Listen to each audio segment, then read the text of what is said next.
Hello बच्चों, कैसे हो आप लोग। आई होप आप सब लोग ठीक होंगे घर पे और अपनी पढ़ाई को व्यवस्थित तरीके से कर रहे होंगे। मैं जे सर आज आपको पढ़ाने वाला हूँ क्लास 12 केमिस्ट्री का एक बहुत ही इंपॉर्टेंट टॉपिक जिसका नाम है फैराडेज लॉज ऑफ इलेक्ट्रोलाइसिस। ठीक है, तो वैसे तो आप सब जानते हो कि क्लास 12 केमिस्ट्री के अंदर बहुत सारे टॉपिक्स हैं जो बहुत ज्यादा टफ लगते हैं बच्चों। मैंने कोशिश की है कि हर वीडियो के माध्यम से एक एक टॉपिक को आपको एक बहुत ही सिंपल तरीके से समझाया जाए। तो उसी प्रकार से आज मैं आपके सामने लेकर आया हूँ फैराडेज लॉज ऑफ इलेक्ट्रोलाइसिस। बच्चों, आज हम सीखेंगे ये लॉज हमको क्या क्या समझाता है और इसको बहुत ही सिंपल वे में समझने की कोशिश करते हैं। तो चलिए सबसे पहले बात करते हैं फैराडेज लॉज ऑफ इलेक्ट्रोलाइसिस। इसको सबसे पहले इस लॉ को प्रपोज किसने किया? तो इस लॉ को प्रपोज करने वाले एक साइंटिस्ट हैं जिनका नाम है माइकल फैराडे, और इनका केमिस्ट्री और फिजिक्स में दोनों में ही बहुत बड़ा योगदान है। तो इनका नाम माइकल फैराडे है। माइकल फैराडे ने ये लॉस प्रपोज किए थे, बनाए थे इलेक्ट्रोलाइसिस के लिए, और इन्होंने इस लॉ को प्रपोज किया था 1833 में। 1833 में इन्होंने लॉस को प्रपोज किया था। अब इलेक्ट्रोलाइसिस तो हम सब जानते हैं, इलेक्ट्रोलाइसिस किसके अंदर होती है बेटा? इलेक्ट्रोलाइटिक सेल के अंदर होती है। इस पूरे चैप्टर में बेटा हम इलेक्ट्रोकेमिस्ट्री वाले चैप्टर में हम दो सेल्स के बारे में डिस्कस करते हैं। एक हमारे पास होती है गैल्वेनिक सेल और एक हमारे पास होती है इलेक्ट्रोलाइटिक सेल। जैसा कि हम जानते हैं कि गैल्वेनिक सेल केमिकल एनर्जी को इलेक्ट्रिकल एनर्जी में कन्वर्ट करती है, जबकि इलेक्ट्रोलाइटिक सेल इलेक्ट्रिकल एनर्जी को केमिकल एनर्जी में कन्वर्ट करने का काम करती है। तो यहाँ पर ये जो लॉस है बेटा, ये बेसिकली इलेक्ट्रोलाइटिक सेल के ऊपर अप्लाई होते हैं। तो इलेक्ट्रोलाइटिक सेल के अंदर जो केमिकल रिएक्शन होती है, उस केमिकल रिएक्शन को बेटा हम बोलते हैं इलेक्ट्रोलाइसिस। तो इलेक्ट्रोलाइसिस का सिंपल मतलब होता है कि किसी भी इलेक्ट्रोलाइटिक सेल में जब हम बाहर से बैटरी या सेल के माध्यम से करंट पास करते हैं, तो उस सेल के अंदर जो केमिकल रिएक्शन होती है बेटा, उसी केमिकल रिएक्शन को हम लोग क्या बोलते हैं? इलेक्ट्रोलाइसिस कहते हैं। तो इलेक्ट्रोलाइसिस के इन्होंने दो लॉस दिए थे। कितने लॉस दिए थे? दो लॉस। तो इन्होंने इलेक्ट्रोलाइसिस के दो लॉस दिए थे। अब दोनों लॉस को मैं एक एक करके आपके सामने डिस्कस करते हैं। चलिए सबसे पहले बात करते हैं फैराडेज फर्स्ट लॉ की। Faraday's first law. तो फैराडे का जो फर्स्ट लॉ वो क्या कहता है समझे। देखो, फैराडे का फर्स्ट लॉ ये कहता है कि किसी भी इलेक्ट्रोलाइटिक सेल में जब आप करंट पास करते हैं तो एनोड से सब्सटेंस लिबरेट होता है और कैथोड पे जाके डिपॉजिट होता है। एनोड से सब्सटेंस क्या होता है बेटा? लिबरेट होता है और कैथोड पे जाके डिपॉजिट होता है। जैसे मान लेते हैं कि हमारे पास एक इलेक्ट्रोलाइटिक सेल है, एक कंटेनर है, और इस कंटेनर में हम दो इलेक्ट्रोड यूज कर लेते हैं। ठीक है, और इन दोनों इलेक्ट्रोड को हमने एक बैटरी से क्या किया है? कनेक्ट। इस तरीके से बैटरी का जो बड़ा टर्मिनल होता है इस पे पॉजिटिव चार्ज होता है और बैटरी का जो छोटा टर्मिनल है उस पे नेगेटिव चार्ज होता है। हम सब जानते हैं कि करंट हमेशा प्लस से माइनस की तरफ फ्लो होती है। करंट की जो डायरेक्शन है वो हमेशा प्लस से माइनस की तरफ। प्लस को बेटा हम बोलते हैं हाई पोटेंशियल और माइनस को बोलते हैं लो पोटेंशियल। तो याद रखना, बैटरी और सेल से जो करंट चलता है वो हमेशा हाई पोटेंशियल से लो पोटेंशियल की तरफ चलता है। और इस इलेक्ट्रोलाइटिक सेल के अंदर हमने एक इलेक्ट्रोलाइटिक सॉल्यूशन भी भर रखा है। इसके अंदर एक इलेक्ट्रोलाइटिक सॉल्यूशन है, इसको हम बोलते हैं इलेक्ट्रोलाइटिक सॉल्यूशन। ठीक है, अब क्या होता है कि ये वाला जो इलेक्ट्रोड है जो बैटरी के पॉजिटिव टर्मिनल से कनेक्ट है, इस पे कैसा चार्ज होगा? पॉजिटिव। और ये वाला इलेक्ट्रोड जो बैटरी के नेगेटिव टर्मिनल से कनेक्ट है, इस पे चार्ज होगा नेगेटिव। तो इलेक्ट्रोलाइटिक सेल में याद रखना, जिस इलेक्ट्रोड पर पॉजिटिव चार्ज होता है बेटा उसे हम क्या कहते हैं? एनोड। और जिस इलेक्ट्रोड पर नेगेटिव चार्ज होता है उसे हम क्या बोलते हैं? कैथोड। सही है। इस प्रकार से हम एक इलेक्ट्रोलाइटिक सेल बना लेते हैं। तो फैराडे का कहना यह था, फैराडे का जो फर्स्ट लॉ है वो हमको ये समझाता है कि इस इलेक्ट्रोलाइटिक सेल के अंदर हम जितनी ज्यादा इलेक्ट्रिक करंट पास करेंगे उतना ज्यादा सब्सटेंस एनोड से लिबरेट होकर कहां पहुंचेगा? कैथोड के पास। एनोड से लिबरेट होगा यानी एनोड से निकलेगा और कहां जमा हो जाता है? कैथोड पे जाके जमा हो जाता है। तो जितना ज्यादा इलेक्ट्रिक करंट इसके अंदर हम पास करेंगे उतना ही ज्यादा किसी भी सब्सटेंस का वेट लिबरेट एनोड से लिबरेट होकर के कैथोड पे जाके डिपॉजिट हो जाएगा। ठीक है, तो याद रखना, इलेक्ट्रोलाइटिक सेल के अंदर कोई भी मटेरियल या कोई भी सब्सटेंस हमेशा एनोड से लिबरेट होता है और कैथोड पे जाके डिपॉजिट होता है। तो इसको इंग्लिश में कैसे डिफाइन करते हैं इस लॉ को, देखिए आप। अकॉर्डिंग टू दिस लॉ, क्या कहता है ये law? According to this law, double inverted comma start करेंगे, the weight of a substance, the weight of a substance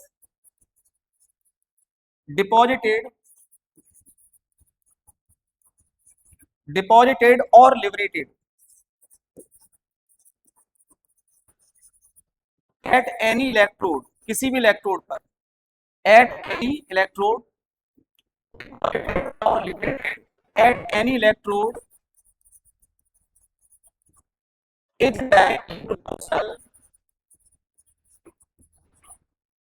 directly proportional to the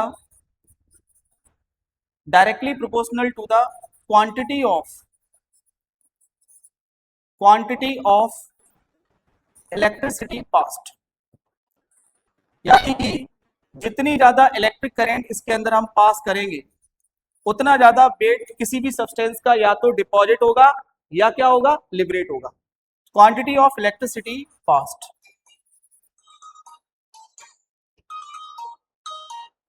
quantity of electricity passed inverted comma close. तो इस relation, इसका एक mathematical form भी होता है, weight of substance, weight of substance को बेटा हम लिखेंगे W, यहां से जो एनोड से सब्सटेंस लिबरेट होगा, कैथोड पे डिपॉजिट होगा, उसका वेट हमने W मान लिया, ठीक है। तो W प्रोपोर्शनल टू लिखेंगे Q। अब यहां से Q का मतलब होता है amount of electric charge, electricity किससे प्रोड्यूस होती है बेटा, चार्ज से। तो वेट ऑफ सब्सटेंस यानी W ये डायरेक्टली प्रोपोर्शनल होता है क्वांटिटी ऑफ इलेक्ट्रिसिटी, इलेक्ट्रिसिटी के डायरेक्टली प्रोपोर्शनल। प्रोपोर्शनल हटाते हैं तो यहाँ पर इक्वल आता है और कांस्टेंट आता है बेटा जेड क्यू। अब सब हम जानते हैं कि Q बराबर, Q इक्वल टू होता है बेटा जेड, Q को हटा के हम लिखेंगे Q equal to I into T. तो चार्ज बराबर होता है बेटा current into time, charge equal to क्या होता है, करंट इंटू टाइम। तो Q equal to I into T लिखेंगे, Q को हटा के मैंने I इंटू टी लिखा। तो इस प्रकार से हमारे पास फैराडे का एक फर्स्ट लॉ, जिसका एक मैथमेटिकल फॉर्म हमारे पास आ जाता है W equal to Z I T, ठीक है। अब यहाँ पे हमें समझना है कि W का मतलब क्या होता है। W मतलब होता है weight of substance, where W equal to weight of a substance, weight of a substance deposited और लिबरेटेड, डिपॉजिटेड और लिबरेटेड, कितना किसी भी सब्सटेंस का वेट लिबरेट हो रहा है या डिपॉजिट हो रहा है वो W होगा। जेड यहाँ पे बेटा एक कांस्टेंट होता है और इसका नाम होता है बेटा इलेक्ट्रोकेमिकल इक्विवेलेंट। जेड को हम क्या बोलते हैं बेटा, इलेक्ट्रोकेमिकल इक्विवेलेंट, ये कांस्टेंट है। I यहाँ पे बेटा होता है इलेक्ट्रिक करंट, I को हम लोग क्या लिखेंगे, इलेक्ट्रिक करंट, कितना इलेक्ट्रिक करंट आप इस इलेक्ट्रोलाइटिक सेल में पास कर रहे हैं, इलेक्ट्रिक करंट। और T बेटा यहाँ पे होता है टाइम, कितने समय के लिए आपने इलेक्ट्रिक करंट को पास किया है, वो हमारे पास टाइम है, T इक्वल टू होता है टाइम। तो ये हमारे पास फैराडेज का फर्स्ट लॉ है, ये हमको ये समझाता है कि किसी भी इलेक्ट्रोलाइटिक सेल में जितनी ज्यादा आप इलेक्ट्रिसिटी पास करेंगे उतना ही ज्यादा किसी भी सब्सटेंस का वेट या तो डिपॉजिट होगा या लिबरेट होगा। तो इसका जो मैथमेटिकल फॉर्म है W equal to Z I T निकल के आता है। अब इसमें जेड कभी अगर किसी न्यूमेरिकल में ना दिया हो तो हम उसे कैलकुलेट कैसे करते हैं, तो इसको भी कैलकुलेट करने का एक छोटा सा फॉर्मूला है, देख लीजिए यहाँ पे। जब भी आप किसी भी न्यूमेरिकल के अंदर अगर जेड की वैल्यू नहीं दी है तो हम जेड कैलकुलेट कैसे करेंगे, तो जेड को कैलकुलेट करने का एक फॉर्मूला हम लिखते हैं Z equal to M upon N F, M upon N F, M upon N F, ठीक है। अब ये एम क्या होता है, एम होता है मोलर मास, एम बेटा यहाँ पे होता है molar mass of a substance, जो सब्सटेंस डिपॉजिट या लिबरेट हो रहा है उस सब्सटेंस का मोलर मास होता है एम। एन का मतलब होता है number of electrons, number of electrons मतलब रिएक्शन में कितने इलेक्ट्रॉन्स इन्वॉल्व हो रहे हैं, कितने इलेक्ट्रॉन का लॉस हो रहा है और कितने इलेक्ट्रॉन्स का गेन हो रहा है, वो हम लिखेंगे कहां पर, एन की जगह। एफ मतलब होता है बेटा फैराडेज कांस्टेंट। ये जो एफ है इसको हम बोलते हैं फैराडेज कांस्टेंट। ये होता है बेटा फैराडेज कांस्टेंट और इसकी वैल्यू भी फिक्स होती है। इसकी वैल्यू होती है बेटा 1 फैराडे इक्वल टू 96,500 कूलम। ठीक है, तो 1 फैराडे की जो वैल्यू है ये कांस्टेंट है, ये 96,500 कूलम अप्रोक्सीमेटली हम लोग लेते हैं। याद रखना 1 फैराडे जो चार्ज होता है ये 1 मोल इलेक्ट्रॉन का चार्ज होता है, तो charge of 1 mole electron equal to 1 Faraday. ठीक है, ध्यान रखना। तो इस प्रकार से हमारे पास फैराडेज का फर्स्ट लॉ आ जाता है।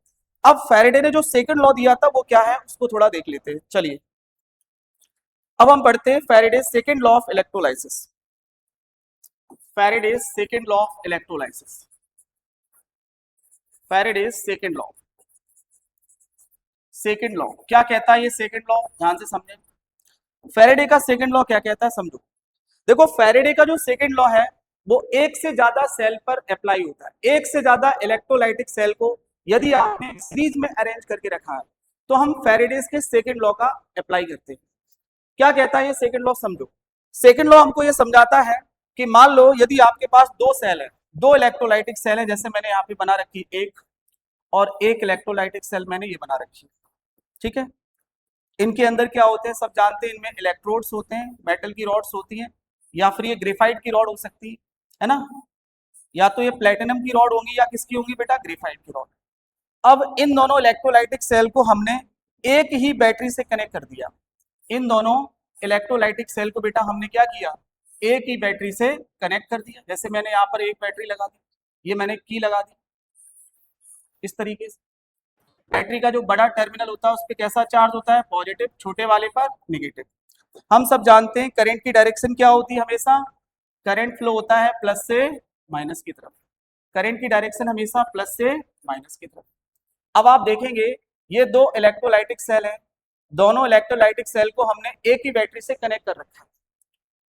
अब ये दोनों इलेक्ट्रोलाइटिक सेल का बाहर वाला तो बेटा बाहर वाला जो इलेक्ट्रिक सर्किट है ये तो कंप्लीट है, पर अंदर वाला इलेक्ट्रिक सर्किट अभी कंप्लीट नहीं है।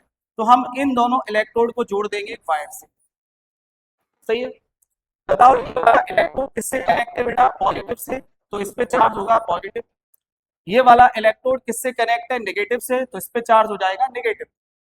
ठीक है, अब इस पे पॉजिटिव चार्ज है तो इस वाले इलेक्ट्रोड पे कैसा होना चाहिए, नेगेटिव, और इस पर यदि नेगेटिव चार्ज है तो इस वाले इलेक्ट्रोड पे कैसा होना चाहिए, पॉजिटिव। तो इस प्रकार से आप देखेंगे दो इलेक्ट्रोलाइटिक सेल को मैंने एक ही बैटरी के साथ एक सीरीज में जोड़ दिया। ठीक है, तो जब भी हम दो इलेक्ट्रोलाइटिक सेल को एक ही बैटरी से जोड़ेंगे तो इन दोनों के अंदर जो करंट फ्लो होगा बेटा वो सेम करंट फ्लो होगा। इन दोनों के अंदर जो करंट फ्लो होगा वो क्या होगा बेटा, सेम करंट फ्लो होगा। इन दोनों के अंदर सेम करंट फ्लो होगा। इसमें जो करंट फ्लो हो रहा होगा आई, ये क्या होगा, बराबर करंट फ्लो होगा। ठीक है, अब इसमें मैंने अलग इलेक्ट्रोलाइटिक सॉल्यूशन भरा है, जैसे इलेक्ट्रोलाइटिक सॉल्यूशन 1,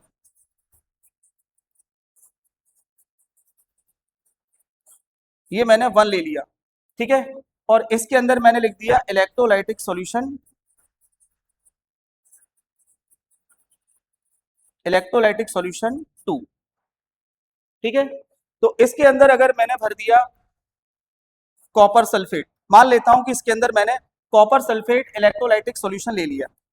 देखिए ध्यान से थोड़ा, इसके अंदर जो मैंने इलेक्ट्रोलाइटिक सॉल्यूशन लिया है वो है आपका CuSO4 कॉपर सल्फेट, और इसके अंदर जो इलेक्ट्रोलाइटिक सॉल्यूशन लिया है बेटा वो मैंने ले लिया AgNO3 silver nitrate, AgNO3 silver nitrate. दोबारा लिख देता हूं इसको, AgNO3 सिल्वर नाइट्रेट।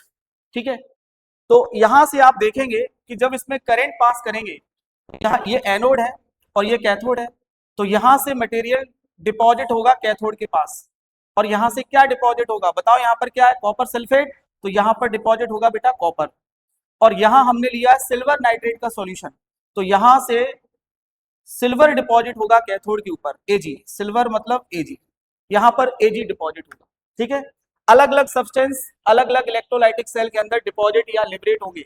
क्यों होंगे, क्योंकि हमने दोनों इलेक्ट्रोलाइटिक सेल के अंदर अलग अलग इलेक्ट्रोलाइटिक सॉल्यूशन को लिया है। ठीक है, एक में हमने लिया है कॉपर सल्फेट और दूसरे के अंदर लिया हमने सिल्वर नाइट्रेट यानी AgNO3। तो कॉपर सल्फेट में क्या डिपॉजिट होगा बेटा, कॉपर डिपॉजिट होगा, जबकि सिल्वर नाइट्रेट के अंदर सिल्वर डिपॉजिट होगा। तो इनका क्या कहना था सेकेंड लॉ में, वो समझते हैं। तो यहां देखिए इसकी definition, according to this law, according to this law. अब ये लॉ क्या कहता है, इन्वर्टेड कॉमा स्टार्ट करते हैं।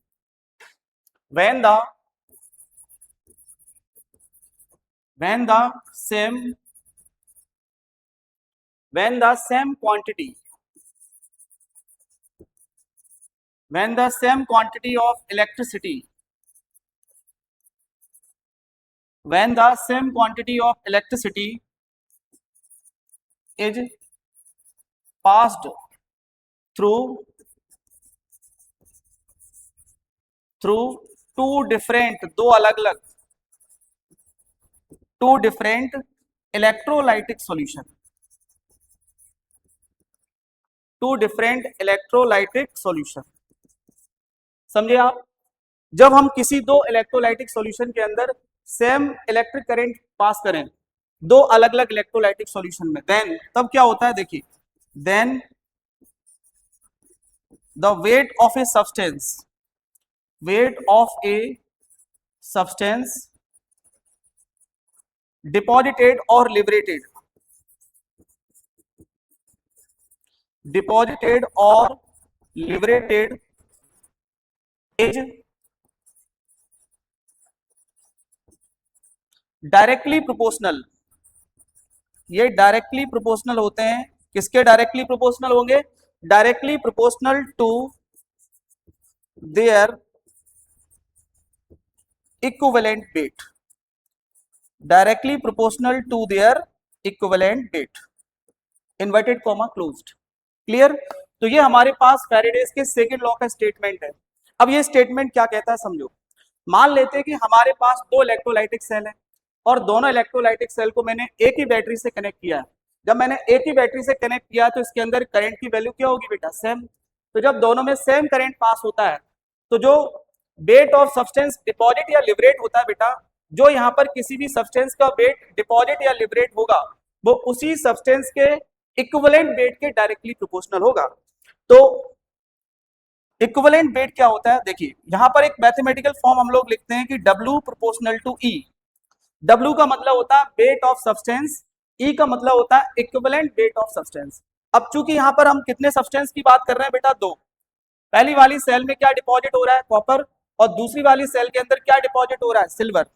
तो अगर हमारे पास दो इलेक्ट्रोलाइटिक सेल है तो इनका रिलेशन क्या बनता है, देखो इनका रिलेशन बनेगा W copper upon W silver Ag equal to equivalent weight of copper upon equivalent weight of silver Ag, equivalent weight of silver यानी Ag।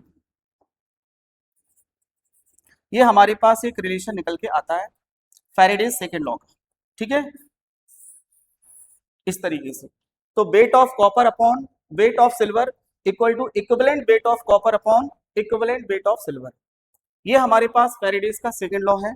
अब यहाँ पे समझने वाली बात थोड़ी सी है कि हम इक्विवेलेंट वेट कैसे कैलकुलेट करते हैं। तो इक्विवेलेंट वेट को कैलकुलेट करने का तरीका वैसे तो मैं नॉर्मलिटी में सिखाया हुआ है, आप लोगों ने शायद नॉर्मलिटी पढ़ी होगी कंसंट्रेशन टर्म, पर फिर भी मैं यहाँ पे बता देता हूँ कि हम किसी भी सब्सटेंस का इक्विवेलेंट वेट कैसे निकालते हैं। तो इक्विवेलेंट वेट निकालने का क्या फॉर्मूला होता है, देखिए इक्विवेलेंट वेट जिसको कि हम E लिखते हैं बेटा, इक्वल टू होता है मोलर